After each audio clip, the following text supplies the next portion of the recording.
All right, so what would you think if we told you we've been doing sports coaching all wrong all along? That the idea that you can yell at kids, at players, until they get it right does more harm than it does good. Yeah, a professor at UNC Greensboro says that is exactly what happens and that its ramifications go far beyond the sports field, affecting kids well after they become adults.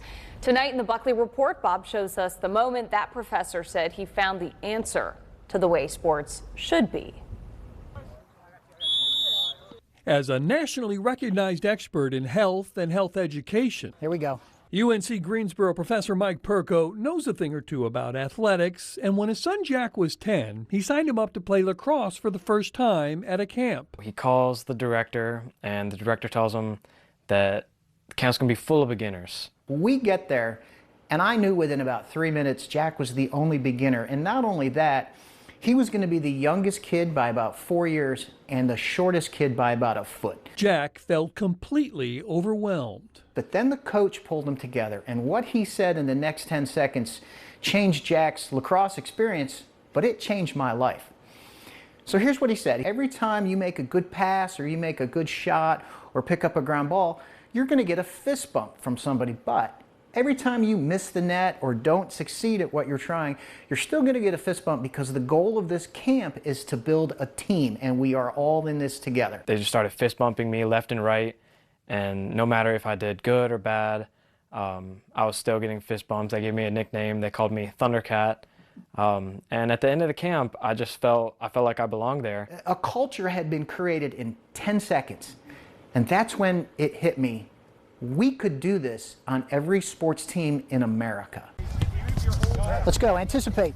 You make yourself wider. And that there it is exactly what Mike Perko is doing. He created an organization called 500 Fist Bumps that he's trying to get sports teams across America to utilize, because his research shows these moments are far more than symbolic.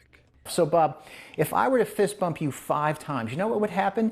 You would begin to produce a hormone called oxytocin, which is our brain's chemical that makes us feel good.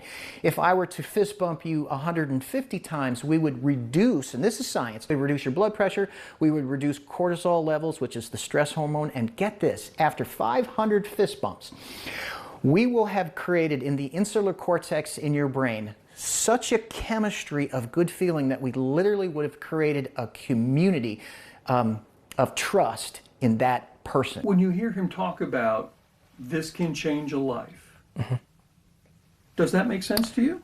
Yeah, it does.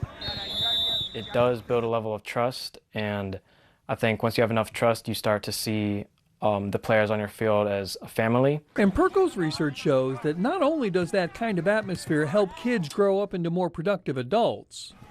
Oh, nice job, fellas. It produces wins on the playing field today. A team that implements 500 fist bumps will actually improve their performance. So this is no participation trophy. You want to have a great team?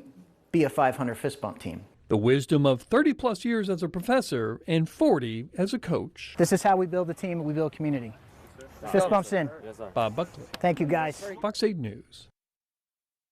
And Mike Perko says this technique is most effective with kids between the ages of 6 and 11, and he offers his program at no cost to everyone.